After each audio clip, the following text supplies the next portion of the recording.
Colin had a problem and a microphone to spare. Thomas took it up and so the podcast went to air. For weeks and months they trolled through every single DVD. They've unwrapped all the ones they can and now they're cellulose free. Now they're cellulose free. Hello and welcome to Cellulose Free.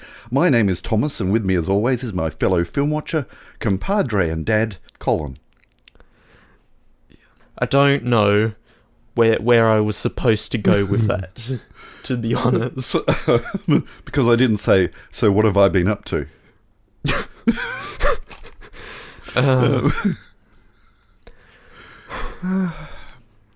So what have you been up to? Sleeping poorly. Good.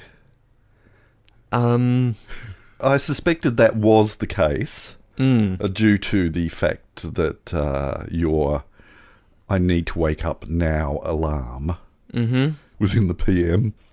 Well, that's not new. That is the usual. It has been creeping. It used to be 11. And now it's 12. At the moment, it's deliberately creeping back because the German game show that happens at 4 a.m. here. So there are outside influences at work as far as your sleeping patterns are concerned. But the not sleeping at all is not really supposed to be a side effect. It is. Doing a lot of lying down and not sleeping. Yeah. Of course, you put your device well away. Oh, yeah. It's not in reach when I'm in bed. Good. And the ceiling appears to become closer and ever closer, which is a bit concerning, considering you insist on being on a top bunk, even though you have your own room. I've got stuff I want to be able to get to on the bottom bunk. Your storage facility / bottom bunk. Right. So apart from you not getting any sleep, so there was German game show since last episode? End of this week. Okay, so you haven't even had a German game show. No, that's why I'm drifting backwards. Okay. I hope to drift back forwards at some point. As opposed to walking backwards for Christmas across the Irish Sea. No, I don't intend to do that. Right.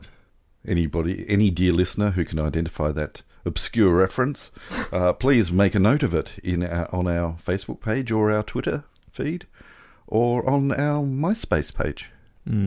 Yeah. Trouble is, if it goes wrong, I can't swim. No. That's the only issue with this plan. Yes. Yes. What have you been up to? What have I been up to? Well, it is that time in the fortnightly cycle where I have visited the vampires and they have drawn vital fluids from my body to use in at least 12 different options as far as life-saving products are concerned. So I did that. And before I did that, I went for a wander around town looking for ghost signs. Yes, for those of you who are unaware, ghost signs are usually painted signs on walls, usually brick, but not necessarily, that were painted many, many, many years ago and have been left to fade and disappear. Even for businesses that still exist, but are no longer in that location. Yes, I did post on Twitter the one that I think that you're talking about. I am thinking about McCann's. Yes, I posted that today on Twitter. That was actually painted in the 1930s and had a delicate touch-up and restoration in 2017. Right. By a professional historical restorer. So not a heavy-handed restoration, quite a tastefully done one. It's quite an interesting story behind that. Other than that, yeah, I've got nothing. I've had some sleep issues too. And, oh well. How are we going to remedy that today? Well, we're going to try and stay awake through a film. Yes. A film which historically has not gone well in certain cases for one of us. Staying awake through films. Oh, you fell asleep during this? No. Did I fall asleep during this? Just films generally. Oh, okay. Right. Good. You. It has happened on occasions where I've sort of napped, usually on a Sunday afternoon when the kids are watching a movie. Is that what you're referring to? Yeah. Look, I don't think that's going to happen No. today because we are watching Tron Legacy, a film with bright colours and more bright colours. and some bright colours Yep. and some computer animated bright colours. Yes. Yes, a sequel to the movie that we watched last week. Mm-hmm. Can you tell us, for those of our dear listeners who don't know one iota about Tron Legacy, what's it all about according to Disney's wonderful display of verbal prowess after you delete all of the self-congratulatory stuff? Yeah, chop off the top paragraph, chop off the bottom paragraph, and we're good. Yep. When Flynn, the world's greatest video game creator, sends out a secret signal from an amazing digital realm, his son discovers the clue and embarks on a personal journey to save his long-lost father. With the help of the fearless female warrior Quora, father and son venture through an incredible cyber universe and wage the ultimate battle of good versus evil. Well, that sounds a bit naff. If memory serves correctly, I don't think it is. But last week's episode was a bit of an eye-opener as far as our recollections of films. This is far more recent. We'll see how it goes. The machine that plays our discs is already fed. It's ready to go. So we're going to watch it. And we're going to talk about it after we've watched it. So we'll catch you on the flip side. Disc 4? Disc 4 we're on now. Because we had discs 1 and 2 last week. This is disc 3. So, yeah, switch to disc 4. No, we won't, you mongrel. We're not going to. Is it disc 5 we need to switch to? Look at the cover of the case. How many discs are there in that case? Magic and high definition. So there could be any number of discs. Look on the back. Along the top, I'm sure it says 1 disc. Yes. So hyphenated. Are we going to change discs anywhere in this whole sordid process?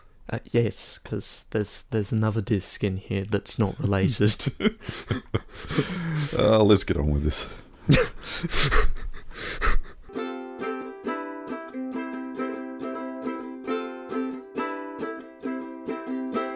So, what did you think?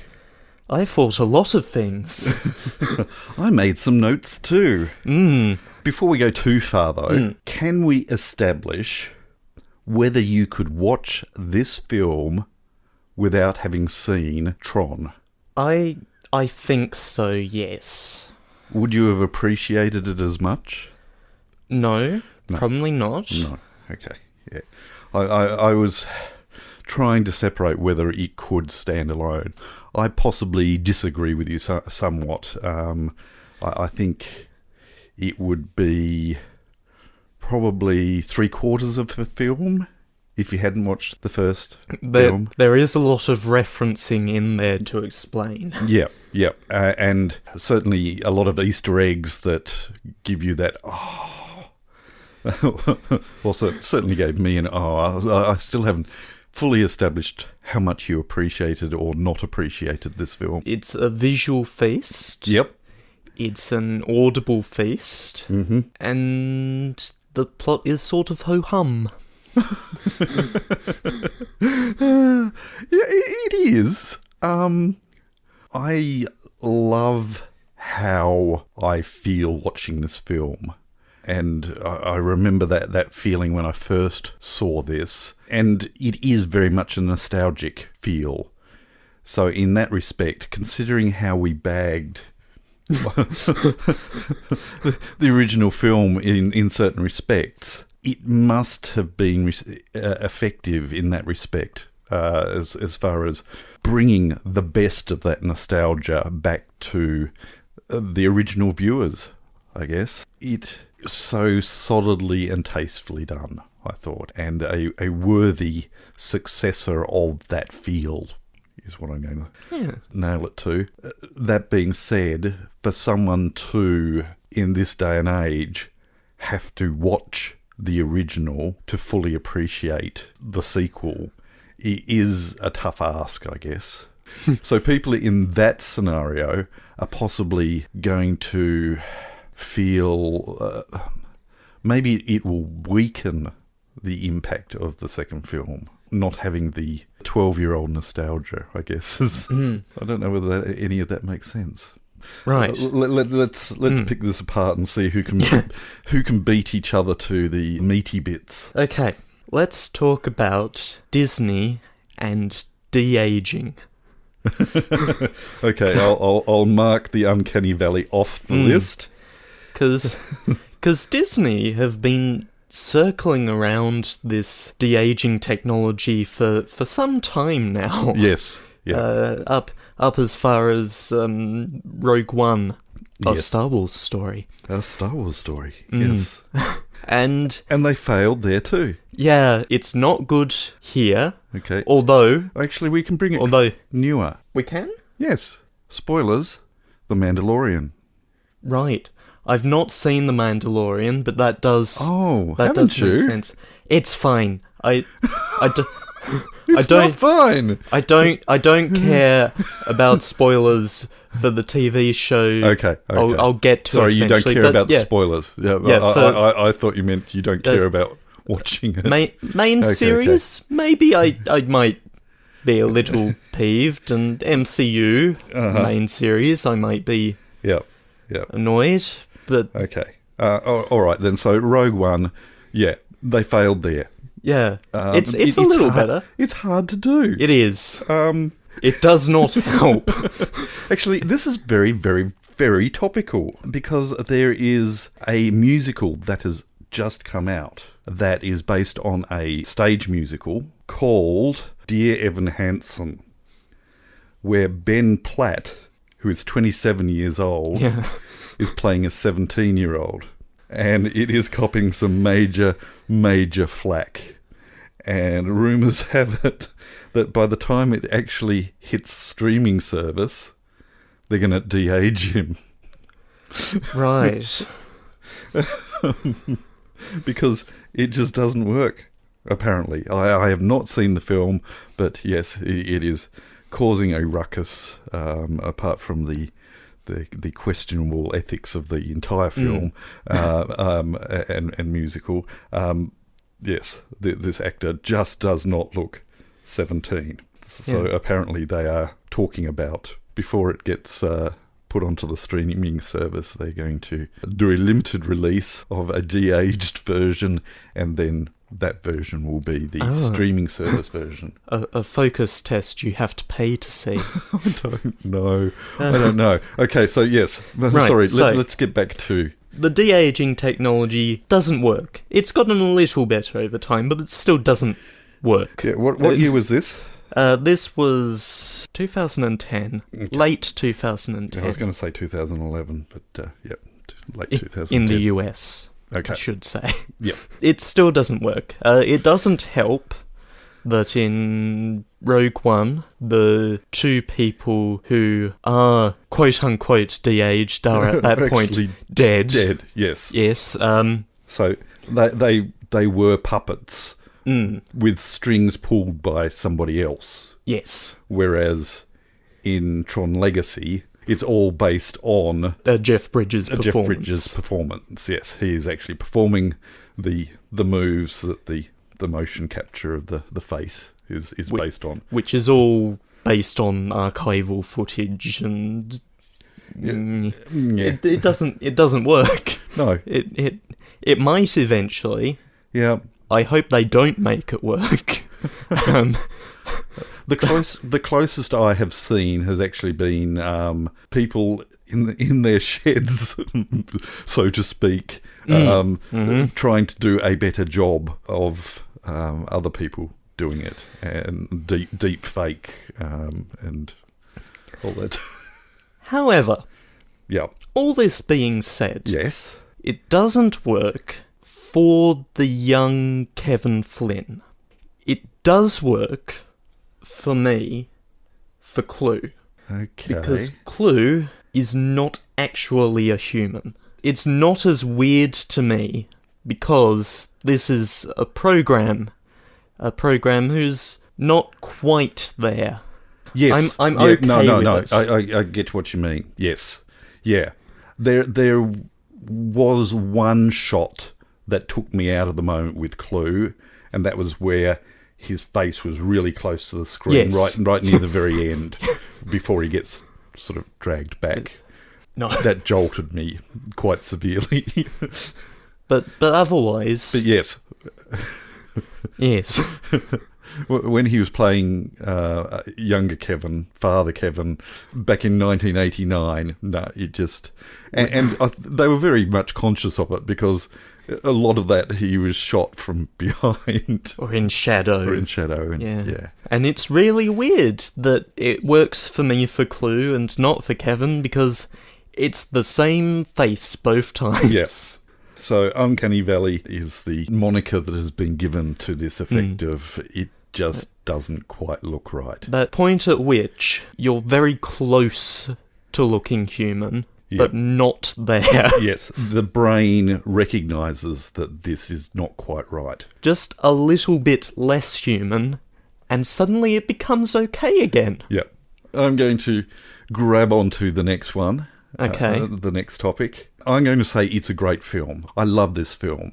And certainly during it, I was comparing it to films that are sort of based in the same kind of artificial world. So Ready Player One and Alita. What's it called? Battle Angel, I think. Angel? Yeah.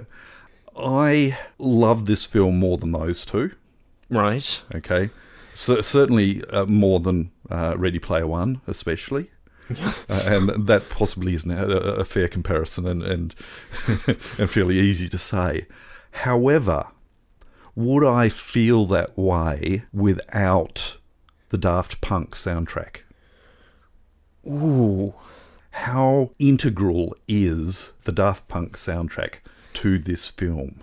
It's integral enough that the two cameo in the nightclub scene. Yes. And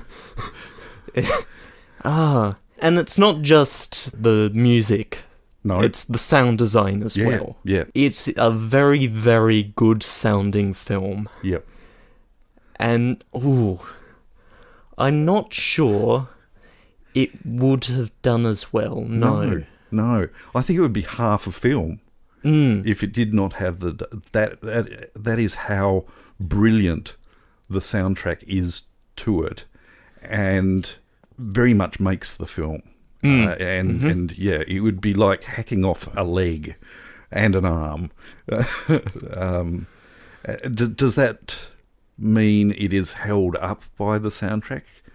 I think it is like a part of the body. Yeah, you know, it's you would only miss it if it wasn't there, and in thinking that, you realise how very, very important it is. It just really, really makes this film. This is coming from someone who had absolutely no interest in Daft Punk and would not have been able to identify a Daft Punk song prior to this and post this. No. Because it is an orchestral work, apart from all the electronics. All of their albums are actually fairly different to each other, to be honest. Yeah, it's just so integral and wonderful to this film.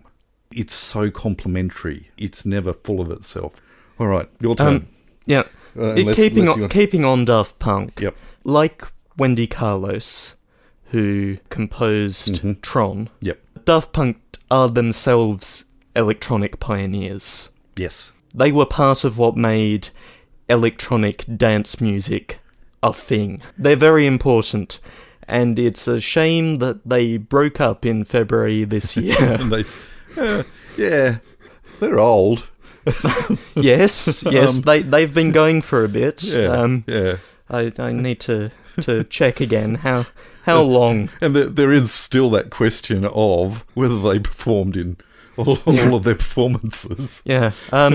Because if you're not familiar with, they always perform with helmets on. So you can't see their faces. Yeah. 28 years. 28 years, yeah. They Might Be Giants is going on 40. Flood is 40 now, isn't it? I think it's Flood that's turning 40. Hold on. Good grief. And they're still touring. Yeah. They're still pumping out albums every couple of years. Oh, I have seen them live. I have not seen Daft Punk live. Sometimes multiple albums in a year when a Dale song project fits their fancy. Yep. Yeah. They Might Be Giants. 1982, so 40 next year. Wow. Yeah.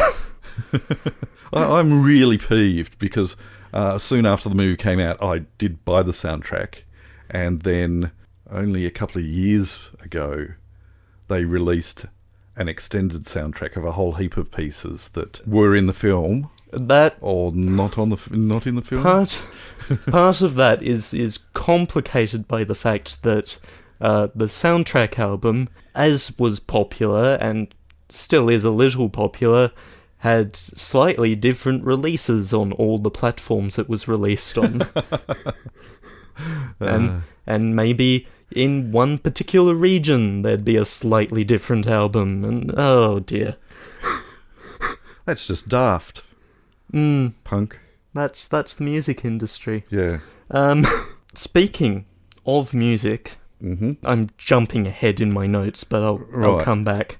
In the arcade, yes, as we turn it on, we hear Separate Ways, Worlds Apart by Journey, which is not a song that appeared in the original film. No.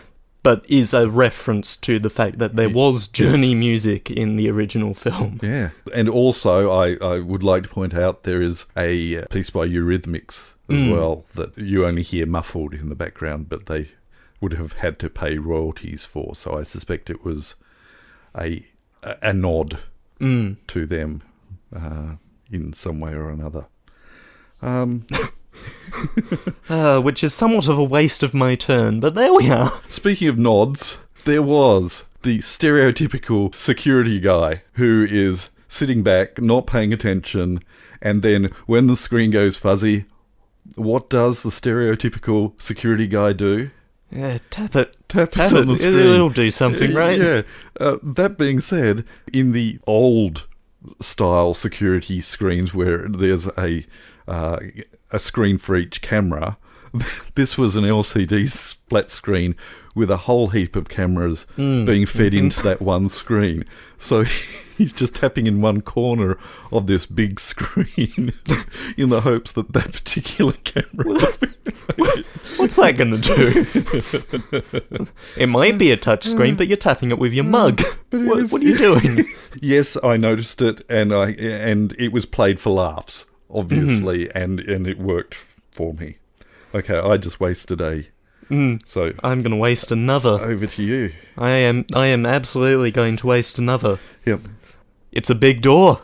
It is. It's still a big door. But I think it's a slightly different door. Yes, I feel like the original one had orange, painted the same colour as the front all the way through. All the way through, and it also, the thickness curved, whereas this was staged, I think. I could be wrong. No, I think the original was also stepped, but... Was it? All right. In either case, this is a slightly different big door. we will have to investigate that. Or let you, if anyone cares, if anyone out there cares. Right, that was your turn? Yeah, that was my big turn. Door. That was a note. All right. Encom logo. I love it.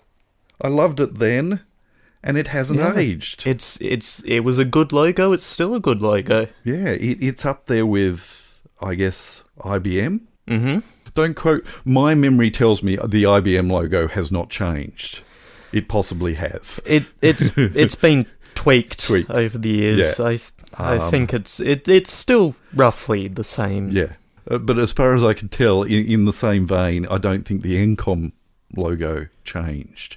But it was still very time relevant, I guess. It fitted into today's world and certainly did in the original movie as well. So I appreciated that. They didn't tweak it, and there was possibly the temptation to do so and go overboard with Encom has grown up type of thing, but it didn't need it, and I'm glad they kept it. Big corporations still aren't there for you. Since it was not so subtle dig, was it? Again. Since the original, we've seen the absolutely meteoric rise of Microsoft and Apple and Google in tech spaces. Yes. And, well, Google's motto was "Don't be evil." And that's not worked out for them. Everything sucks. Yep. And Disney's just got bigger too. Yes. But they also, I think that is possibly the most extreme tampering of the Disney castle at the beginning of a Disney film. Oh, yeah. That I've possibly seen. And it was done well. They have gone pretty crazy with doing things with the Disney logo over the past few years. Yes. Yeah. They're a bit slow on the uptake, I think, but once they saw Warner Brothers have fun with it. Just keep decaying that during the Harry Potter films. Yes. Keep going. Yeah. Yeah. Yep, it's decrepit now. It's good. Yeah. Ship it. Speaking of ship it, the sign outside of Sam's quote-unquote apartment is Dumont Shipping, a reference to Dumont, the I.O. Tower guardian from the original film. Ah, the old guy. Yes. Yes. Oh, cool. Oh, that's clever. That leads on to one that I was actually going to ignore, but I'm going to use it. The real-world analogue was incredibly effective in this. It opens with two motorcycles in the real world sort of chasing each other, and then one dips down a side road, and then later on in the computer world there's an analogue to that with digital motorcycles doing the dips into, and the reflection of Flynn's coming out of the building. It is, but it's not. so that really didn't happen in the first film. No. But I loved how it did it in this. Yeah. No. In the first film, you get zapped in, and you're on that big ship. Yes. Speaking of ships. Go on. Okay, this isn't connected, so I'm pushing in here, but I think the old and the new, again, like the Encom logo, everything was very recognisable still for things that were in the original film in the computer world. They didn't go over the top. They could very easily have gone over the top, but they were recognisable. Everything you keep the silhouette. Yeah. You can do whatever you want inside the silhouette, but you keep the silhouette. Yep. And it works. Yeah. Very respectful and honouring what was basically a technological restriction in the first film. It very much felt like this is what they would have looked like if they had these resources. Taken from the same concept designs, it very much felt like. Speaking of the style, the style of the grid, I would say, not particularly pioneering. Neon has been done. Yes. But it is very distinctive. It is. Those very, very deep blacks and bright lights. Yep. It's very good. The light cycles have had their style sort of redone. So, style of the grid. We've got the light cycles. Yep. We've revamped the way they form up. It's not just lean down and suddenly you're in it. It's that running jump. I admit that I saw that. It was one of those few times where I watched the trailer, and I think that was in the trailer where they did the running and jumping and having the motorcycle form underneath them, and wow. Yeah. Yeah. And it's still wow. Yes. And I am consciously trying to separate the nostalgia factor, because when I watched the first film, I got the wow when they bent over and got into the old style motorcycle. But that next level, reproduced that wow factor. But I don't think that's just nostalgia. I think it's done well. Adding on to this style revamp, we have, instead of these solid walls, we have very liquid light. It becomes solid, but it starts very liquid. Yeah. And it's beautiful. Yeah. It is a beautiful effect. It's like it's being extruded and then sets, I guess. Certainly with the light cycles. And when anything crashes, there is that liquefy and then shatter. Yeah. And we have 3D now. We can go up and down. Yes. And that becomes very important later when we step things up a bit and go for light jets instead of light cycles, which is just adding to what's already a very impressive effect. Yep, and that three-dimensionality also occurred with the very first game that Sam experienced, with the flinging the disc at each other. That became next level with a sudden change in gravity. Yeah, we have ceilings that matter now. So as far as that neon look and the black, the neon on black, I found it interesting, and I certainly have no notes to suggest that how I was feeling is correct. But when they got to Flynn's home, there's that stark white, and white in this world apparently means good. But possibly, I don't know. But certainly, as far as the uniform colours, the neon glow of the good guys was white. But in Flynn's home, it's all very stark whites against blacks. That felt very much, memory-wise, to the last scene in 2001: A Space Odyssey. Yep, cross that off. Okay. Okay. So it wasn't just me thinking that. No, it was not. The antique furniture, I guess, within the White Room, it felt more than just a coincidence nod. And it's a weird thing to have in the middle of what the rest of the off-grid is, which is very jagged and dirty. Yeah. Well, he's made his own little oasis in there. Possibly, I mean, in that room in 2001: A Space Odyssey, you see Bowman, old and young, in that room. And in Tron Legacy, old Flynn and young Clue/Flynn into that room as well. I don't know whether I'm grasping at analogous straws here, but I feel like the hideout has to be a deliberate reference to 2001. Yep. It's just close enough that I'm not willing to accept a coincidence. Yeah. And there are memories in there as well.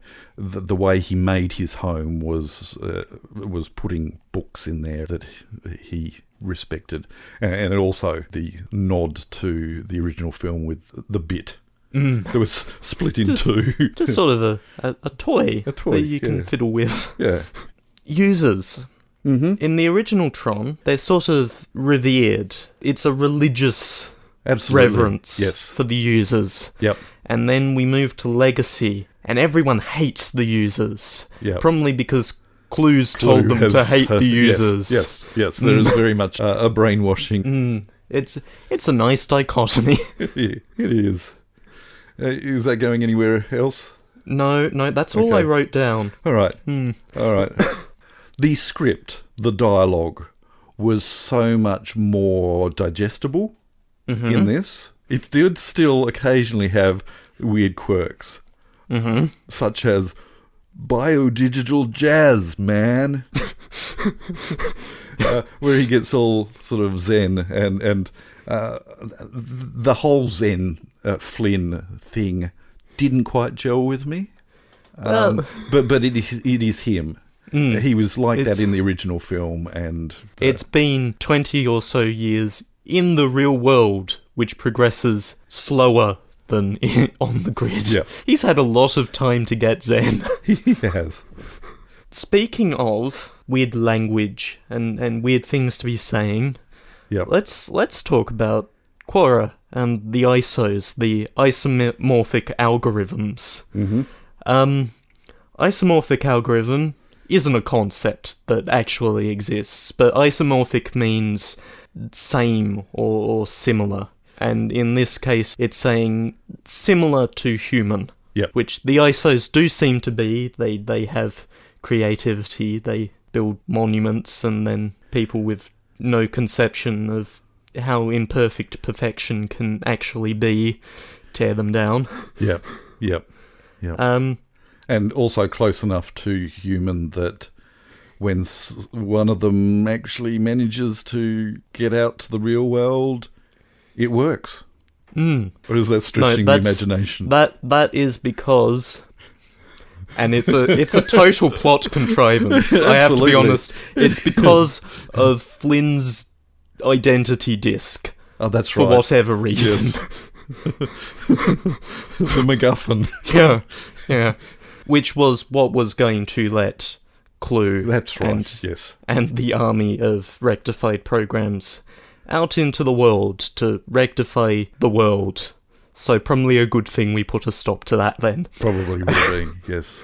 Except maybe all the buses would run on time. And I think there might be my favourite joke of the film. Yes? The bug fixing. just yes. Sort of grabbing it out of Quora's quote-unquote DNA and flicking it away, and it flies off. It flutters away.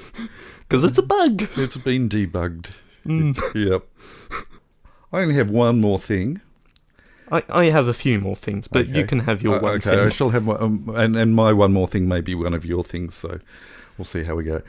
And in much the same way as how would this film survive without the Daft Punk soundtrack, how would this film survive without Castor's performance?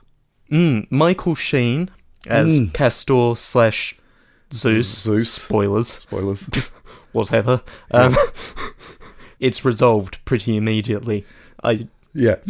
Whatever. Such a madness about him. Oh, it was just brilliant. Brilliant madness. It was so close to the line of being over the top. And I certainly remember in the theatre watching it and going, who is this? Is this for real? And then softening and running with this character, with his David Bowie-esque characteristics. That was reportedly part of the idea. Yeah. Oh, it was just superb. Absolutely superb. Yes, it's a good performance by a good actor. Yeah. Also in the nightclub, we really bring that Daft Punk soundtrack to the forefront because it's a nightclub. And they're playing along with all the crazy things that are happening, including when Flynn arrives and the tides are turned, and so the tide turns in the music, and it's that's good editing. Yeah. That's how you do it. Yes. And I think that's where the soundtrack, the theatrical beats match up so well with the musical beats. When all through the film. When Flynn's identity disc gets stolen from the big bad ship, the alarm is in beat perfectly with the music, as if it is part of the music itself. And that's... Yep. Absolutely very good. Brilliant. Absolutely brilliant. Clue's assistant, poor chap, A bumbling klutz and a coward with a very strong voice, if he needs it. But an idiot. Yeah, very much the Igor character. Mm-hmm. Yes, master. My allegiance needs to be different for this one moment. Praise the users, deaf to users.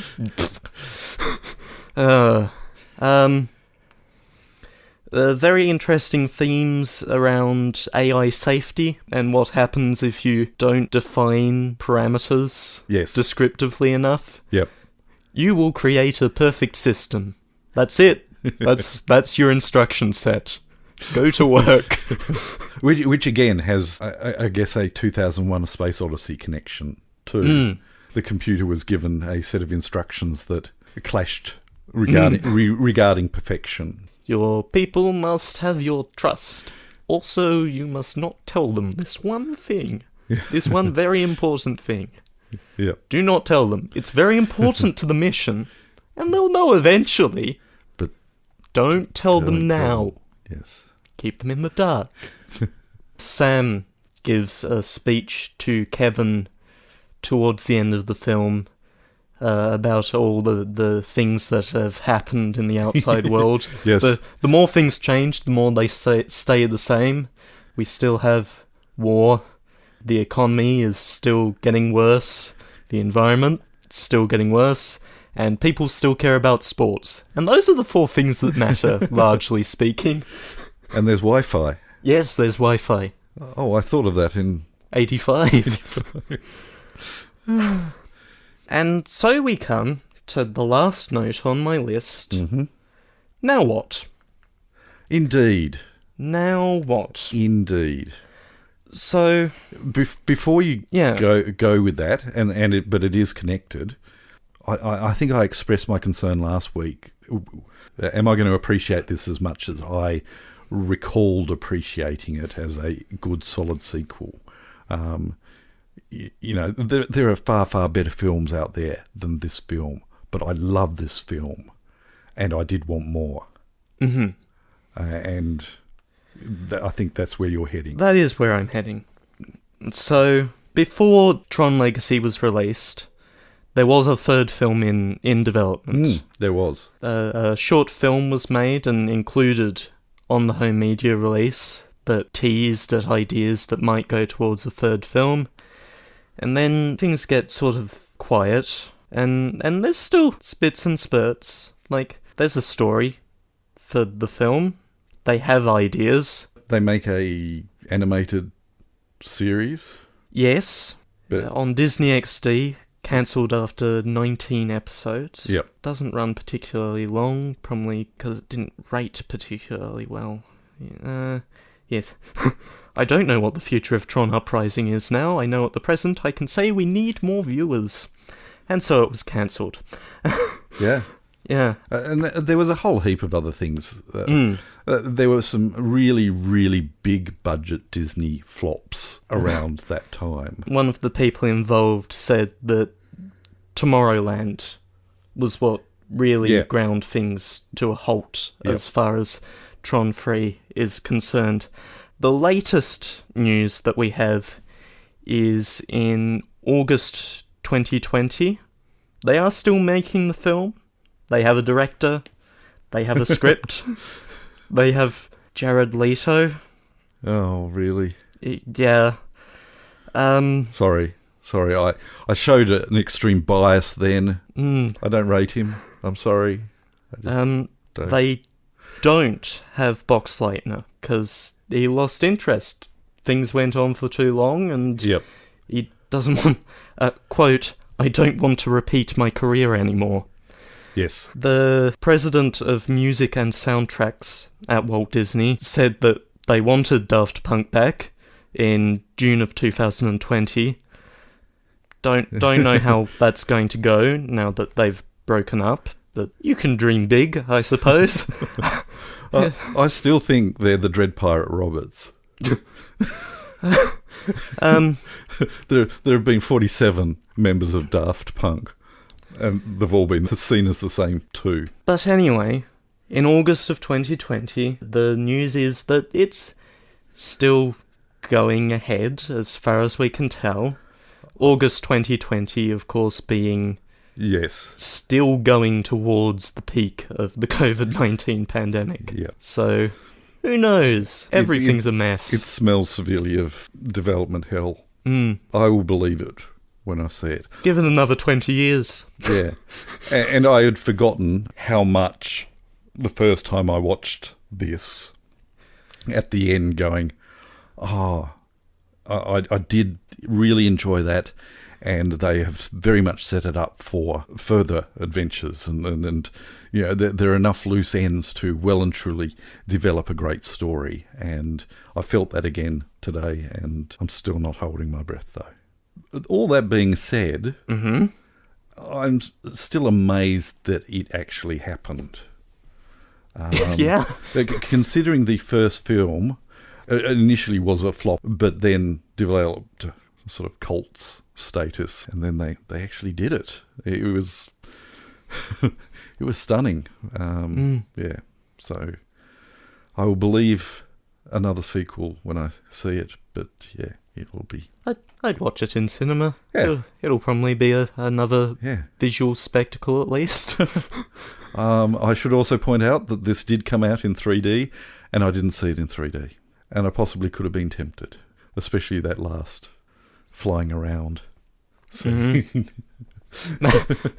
that is all that 3D is quote unquote good for, isn't it? Yeah. Flying around. Yeah. That's it. Yep. All right then. Well, yeah, so you've got nothing. No, else. I am out of I've notes. got nothing. We've gone ridiculously long so far, but it's been good. Truly, we have produced a double feature these past 2 weeks. We have. But let's move on. The following segment is currently on fire. Have a nice day. Only one comment that I am familiar with from our dear listeners. Helen writes in on the episode about Treasure Planet. Yes. So I finally watched this yesterday. My phone sometimes plays random Cellulose-free episodes in the car, and so I get to revisit the reviews, which reminds me that I should watch some of the movies. I have to say, this film didn't do much for me. I love Muppet Treasure Island, though. Good, it's a good film. Yeah, Muppet It is a Treasure good Island film. is a good film. She continues, I'm not sure who the intended audience was, apparently not me. Setting it in space just seemed to be an excuse to draw weird characters that looked like a bad cantina scene. Certainly there seemed no attention made to the presence or absence of meaningful, breathable atmospheres, even though gravity got a look in. I think you're just supposed to go with it. Exactly, you're absolutely supposed to go with it. You're questioning the lack of air, but they're sailing around in ships. Yeah. You're overthinking. I think.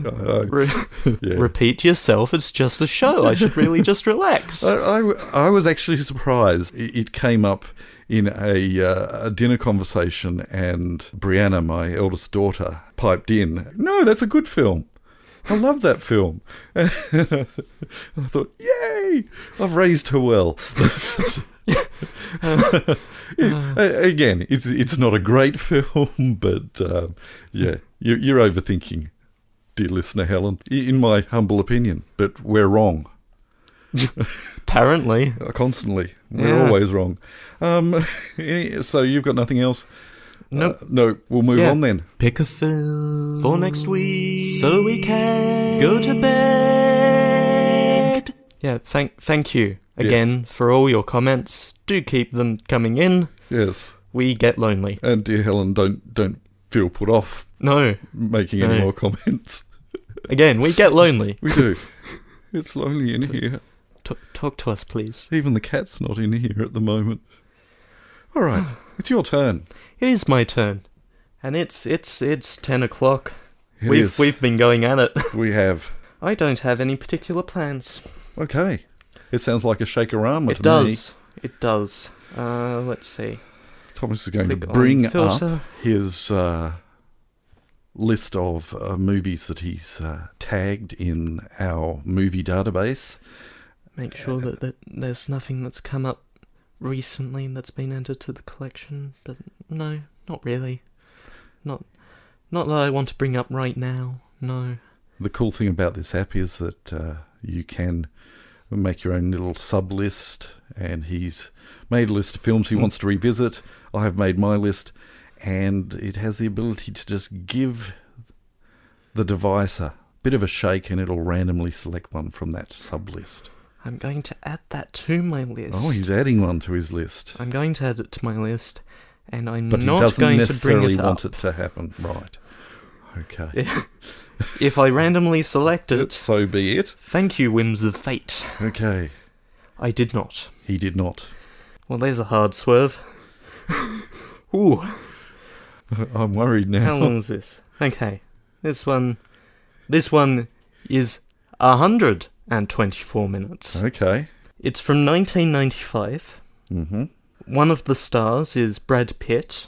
95 and Brad Pitt. The name I have deliberately selected to be as obtuse as possible. Yes. Okay.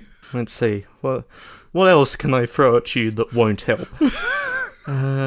It's interesting how in the 90s, when you name something in the 90s, it is either pre-marriage or post-marriage. So this is just post-marriage, and how much I can remember of films during it also stars honeymoon years. Madeleine Stowe, which also isn't helping, and I wasn't expecting it to. No. It also stars Bruce Willis. Really? Okay. Bingo. Bingo, you say? Go ahead. It's not 12 Monkeys, is it?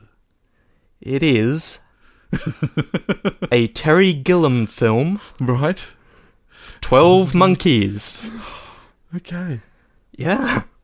I did not see this at the cinema. As far as, yes, putting it into a time frame, it isn't in my head as being that old, I guess is what I'm saying. Okay. Yeah. 12 Monkeys. 12 Monkeys. A film that was made into a very different TV show. Which I haven't watched. I have. It's... Interesting. It's a sci-fi show. Uh-huh. As is The Mandalorian. I'm talking sci-fi is spelled S-Y-F-Y. Oh, okay. Which Yes. could mean any number of things. It could, yes. I enjoyed it for what it is worth. Okay. All right. So, 12 Monkeys.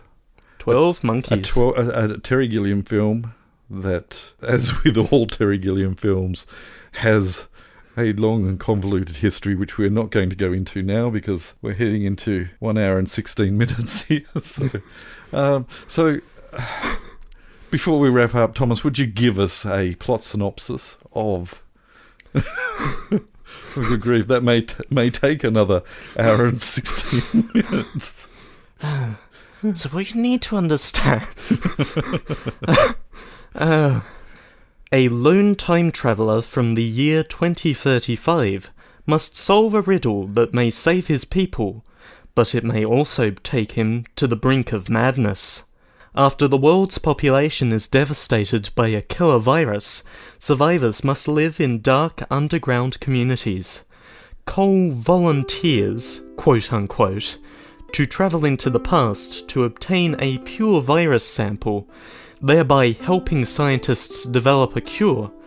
Along the way, he crosses path with a beautiful psychiatrist and a one card short of a deck mental patient.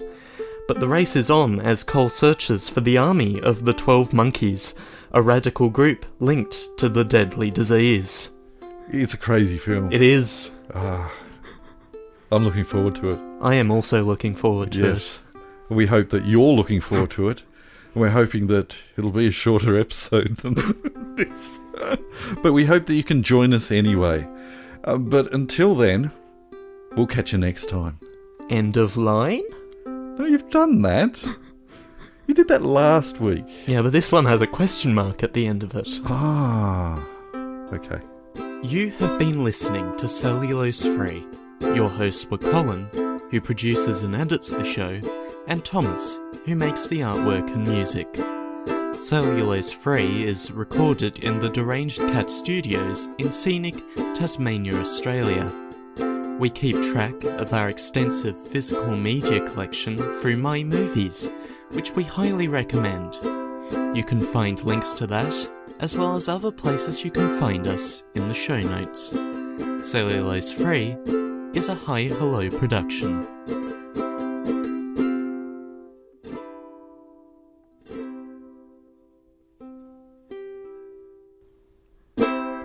Because I don't actually know if it's the end of the line for Tron. True. I don't know. No. Huh. Did we finish?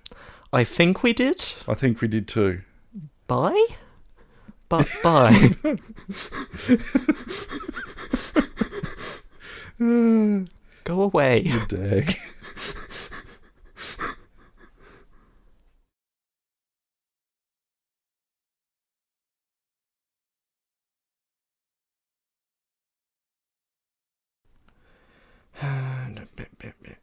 Yeah, it'll be there. In the gazebo. In the gazebo? Don't worry about it. With a candlestick. No, I don't think I have anything specifically worth bringing up.